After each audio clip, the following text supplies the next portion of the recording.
Game over mister Michael, मैंने दुरुस्त लहजे में कहा और अपना रिवॉल्वर निकाल लिया।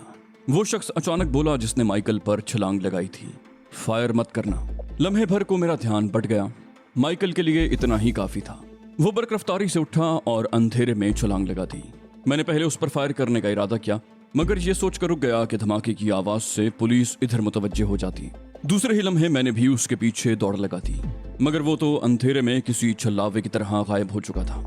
उसको बखत ने शायद क्रेप सोल वाले जूते पहन रखे थे कि कदमों की आवाज भी सुनाई नहीं दे रही थी। मेरे कदमों की धमक अलबत्ता सन्नाटे में गूंज रही थी। फिर किसी गाड़ी का इंजन स्टार्ट हुआ और फौरन ही गाड़ी रवाना भी हो गई। मैं खुद को लानत मलामत करता हुआ वापस वहीं पहुंच गया जहां माइकल से मार का हुआ था। माइकल पर हमला करने वाला शख्स मेरे ही इंतजार में खड़ा था। उसे तो मैं बिल्कुल ही भुला बैठा था। उसने मुझे देखकर कहा, मेरा ख्याल है कि वो बचकर निकल गया। मैंने अपना भूला हुआ सांस दुरुस्त करने की कोशिश की। कहा, हाँ, बस मुझी से चूक हो गई। मैं अगर उस पर फायर कर देता तो वो मरता नहीं तो जख्मी जरूर हो जाता। फिर मैंने चौंक कर कहा, मगर तुम हो कौन? तुम्हारी आवाज तो मुझे जानी पहचानी लग रही है, मगर ये याद नहीं आ रहा कि तुमसे कब और कहाँ मुलाकात हुई। वो शायद मेरे ख्यालात पढ़ रहा था। हंस कर बोला, फिलहाल अपने जहन को मत उलझाओ। अगर मेरी शक्ल देखकर भी तुम मुझे न पहचाने तो मैं अपना तारुफ खुद करवा दूंगा। फिर हम लोग उस तरफ बढ़ने लगे जिधर मैंने गाड़ी पार्क की थी। उस अजनबी के साथ साथ मुझे तैमूर और इरफान की फिक्र भी थी। खास तौर पर मुझे तैमूर की मौत का सदमा था। वो गोया मेरा दायां हाथ था। मैं उस पर अंधा एतमाद करता था।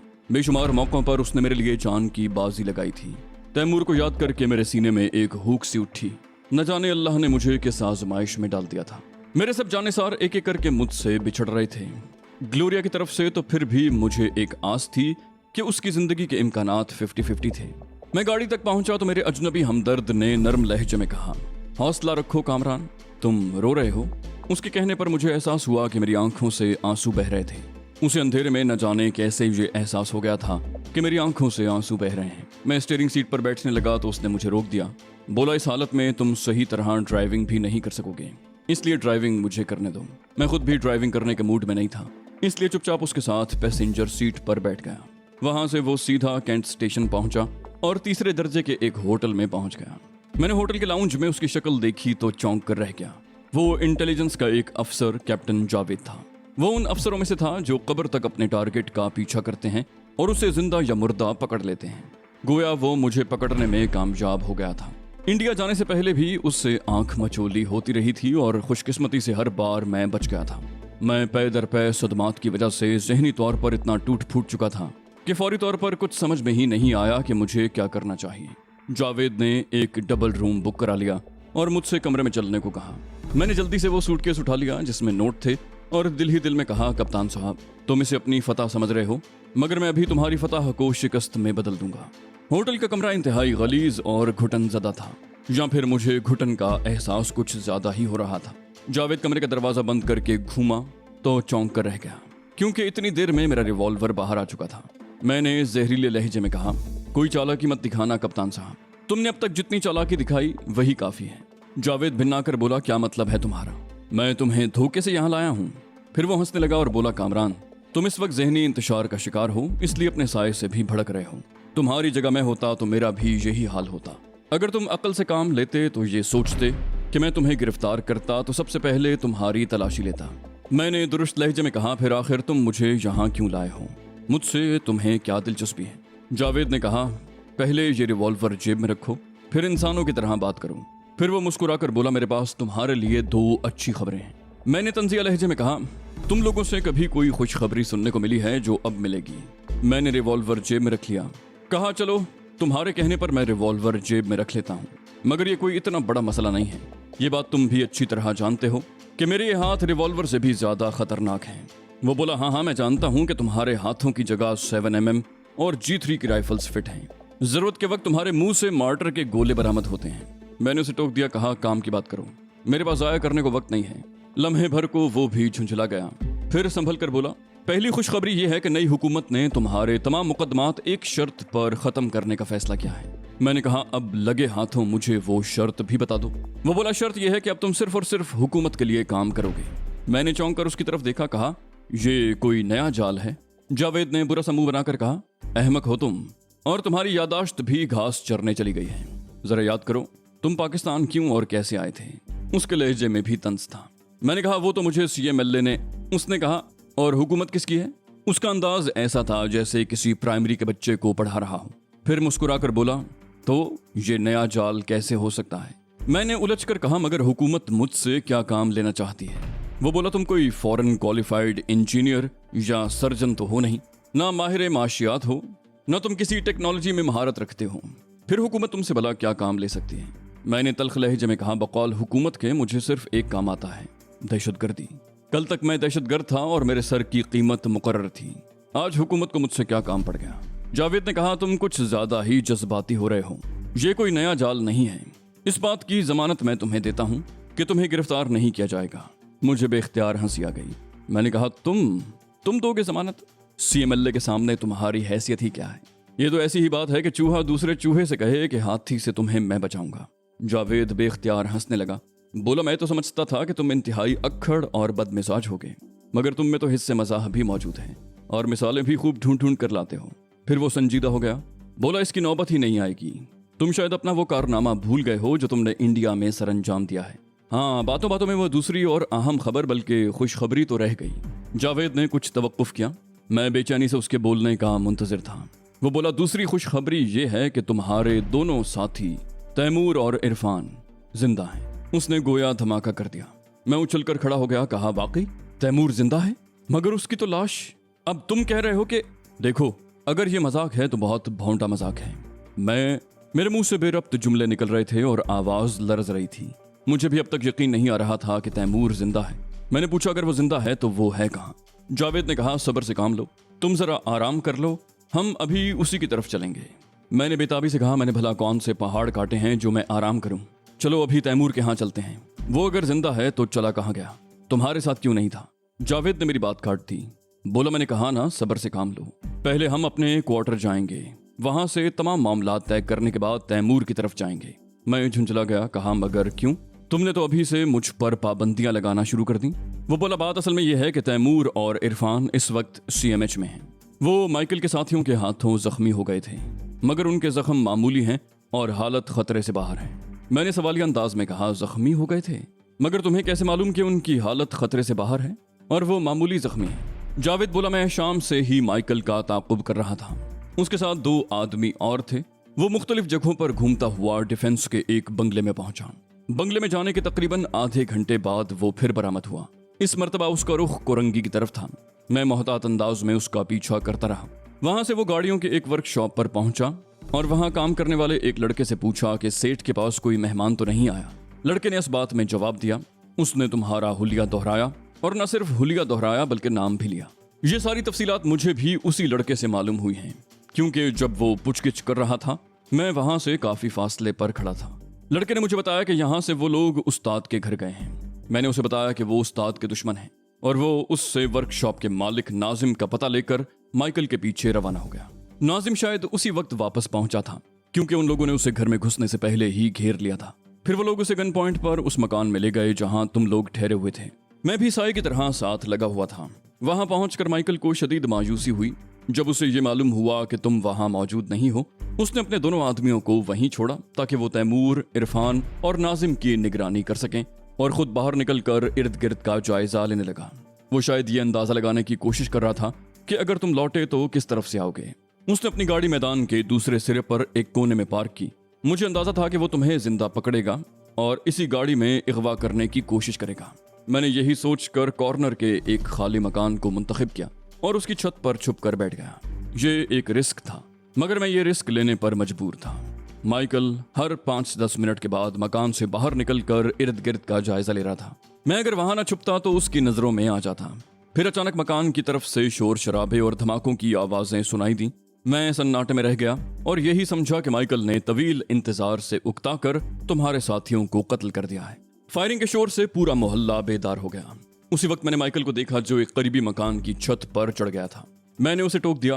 कहा, 1 मिनट, तुमने अंधेरे में माइकल को कैसे देखा? न सिर्फ देखा बल्कि पहचान भी लिया? जावेद यूं मुस्कुराया जैसे किसी बच्चे ने कोई अहमकाना सवाल किया हो। वो हंसकर बोला, मेरे पास नाइट विजन भी मौजूद है और हाई पावर ट्रांसमीटर भी। अब ये मत पूछना कि नाइट विजन क्या होते हैं। खैर, तो जब माइकल करीबी मकान की छत पर छुप गया तो मुझे अंदाजा हो गया कि बाजी पलट चुकी है और तुम्हारे आदमियों ने माइकल के साथियों पर काबू पा लिया है। मैं फुर्ती से वहां पहुंचा। उस वक्त तक मोहल्ले के बहुत से लोग मकान के गिर्द जमा हो चुके थे। मैंने खुद को पुलिस ऑफिसर जाहिर किया और 2 नौजवानों की ड्यूटी दरवाजे पर लगा दी कि कोई अंदर ना आने पाए। माइकल के दोनों साथी मर चुके थे। तैमूर और इरफान की भी गोलियां लगी थीं। तैमूर के दाएं हाथ में 2 गोलियां लगी थीं। इरफान की बाईं रान लहूलुहान थी। नाजिम अलबत्ता महफूज था। वहां एक गाड़ी भी मौजूद थी। मैंने नाजिम से कहा कि इन लोगों को फौरी तौर पर CMH ले जाओ, वहां जाकर मेरा नाम लेना। मैंने उसे अपना कार्ड भी दिया था, वरना और कोई हॉस्पिटल तो बगैर पुलिस रिपोर्ट के उनका इलाज न करता। मैंने मरने वालों की जेबों की तलाशी लेकर तमाम चीजें निकाल ली और उनकी जेबों में तैमूर और इरफान के एयर टिकट और कार्ड्स डाल दिए। ये है सारी तफसील। मैंने तल्ख लहजे में कहा, अब एक बात मेरी भी सुन लो। नाजिम उन्हें CMH की तरफ हरगिज नहीं ले जाएगा, ना ही तैमूर वहां जाना चाहेगा। तुम क्या समझते हो कि वो आंखें बंद करके तुम पर एतमाद करेंगे? फिर मैं उसी लहजे में बोला, अभी कहानी खत्म नहीं हुई है। वहां पुलिस कैसे पहुंची और तुम दोबारा उस मकान की छत पर क्या लेने गए थे? मेरे तर्ज तखातुब पर वो भिन्ना गया, मगर मुंह से कुछ न बोला, बस खामोशी से मुझे घूरता रहा। फिर आहिस्ता से बोला, मैं तुमसे दोस्ताना अंदाज में गुफ्तगू कर रहा हूँ, इसलिए तुम भी मुझसे इसी अंदाज में बातचीत करो। पुलिस को मैंने ही बुलाया था। मैंने तुम्हें बताया तो है कि मेरे पास एक ट्रांसमीटर भी मौजूद है। मैंने उस पर अपने हेडक्वार्टर को मुत्तला किया। उन लोगों ने फोन करके पुलिस को उधर रवाना कर दिया, वरना पुलिस इतनी जल्दी क्यों पहुंचती? माइकल दोबारा मकान में दाखिल हो रहा था कि पुलिस वहां पहुंच गई। वो फौरन उसी मकान की आड़ में छुप गया। मैंने इस दौरान में तुम्हें भी वहां पहुंचते देखा। फिर मैंने देखा कि तुम और माइकल आगे पीछे मैदान की तरफ बढ़ रहे थे। मैं समझ गया कि माइकल तुम्हें गन पॉइंट पर लेकर जा रहा है। उसी लम्हे माइकल की गाड़ी भी हरकत में आ गई। मुझे अपने अंदाजे की गलती पर अफसोस हुआ। उसके साथ 2 नहीं बल्कि 3 आदमी थे। 2 आदमी मारे गए थे, तीसरा ड्राइविंग सीट पर मौजूद था।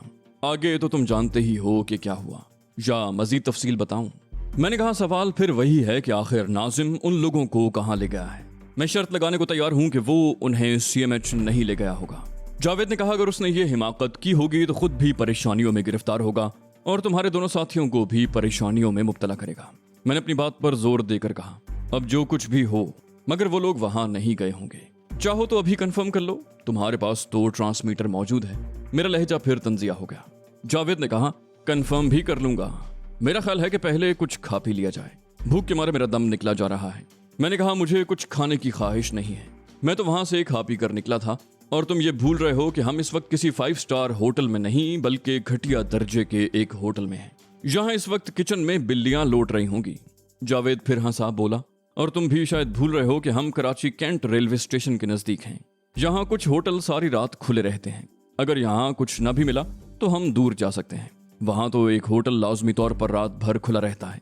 मैंने कहा, तुम्हें अगर भूख लगी है तो तुम जाओ, मैं इस वक्त कहीं नहीं जाऊंगा। मुझे अचानक उस रकम का ख्याल आ गया जो सूटकेस में बंद थी। मैं अगर सूटकेस साथ लेकर जाता तो जावेद भी चौंकता और होटल वाले भी। यही सोचकर मैंने इनकार कर दिया। मैंने कहा, चाहो तो गाड़ी भी ले जाओ। जावेद ने कहा, मेरी एक बात संजीदगी से सुन लो कामरान, हुकूमत अब तुम्हारी दुश्मन नहीं है। अगर तुम ये सोच रहे हो कि मेरी गैर मौजूदगी में फरार हो जाओगे तो ये तुम्हारी सबसे बड़ी भूल होगी। मैंने बेजारी से कहा, मेरे जहन में ऐसा कोई ख्याल नहीं है। मुझे सिर्फ अपने साथियों की फिक्र है, वो न जाने किस हाल में होंगे। तुम इत्मीनान से खाना खाकर आओ, मैं कहीं नहीं जा रहा, और मैं जब कोई बात कह देता हूँ तो उस पर अमल भी करता हूँ। जावेद तवील सांस लेकर उठ खड़ा हुआ, बोला, ओके, मैं तुम्हारे अल्फाज पर यकीन करता हूँ। ये कहकर उसने जूते पहने और कमरे से बाहर निकल गया। मेरा जहन एक मर्तबा फिर तैमूर और इरफान में उलझ कर रह गया। नाजिम न जाने उन्हें कहाँ ले गया होगा, वो लोग न जाने कितने जख्मी होंगे, खून कितना बह गया होगा और उनके लिए खून का बंदोबस्त हो भी सका होगा या नहीं। मैं सोचता रहा और उलझता रहा। जावेद वापस आया तो मैं कमरे में टहल रहा था। उसने हैरत से मुझे देखा, बोला, तुम अभी तक सोए नहीं हो? मैंने कहा, मैं बकौल तुम्हारे दहशतगर्द जरूर हूँ, मगर इतना बेहिस नहीं हूँ कि मेरे साथ ही जख्मी और बेपता हूँ और मैं लंबी तान कर सो जाऊं। यूं भी अब सुबह होने में ज्यादा देर नहीं है। जावेद ने कहा, तुम्हारा अंदाजा दुरुस्त था कामरान, वो लोग CMH नहीं पहुंचे। मैं ट्रांसमीटर पर इसकी तस्दीक कर चुका हूँ। मैंने उसकी बात पर कोई तबसरा न किया, वो भी अपने ख्यालात में गुम था। आखिर खामोशी को उसी ने तोड़ा, बोला, चलो अब चलने की तैयारी करो, 7 बज रहे हैं। मैंने चौंक कर कलाई पर बंधी हुई घड़ी देखी। वाकई सुबह के 7 बज रहे थे। मेरे जिस्म पर जो लिबास था वो मलगजा और मैला था, मगर जीन्स और जैकेट जितनी ज्यादा मैली हो उतनी ही कीमती होती है। ये भी मगरबी मुआशरे के नशाबाज नौजवानों का तोहफा है।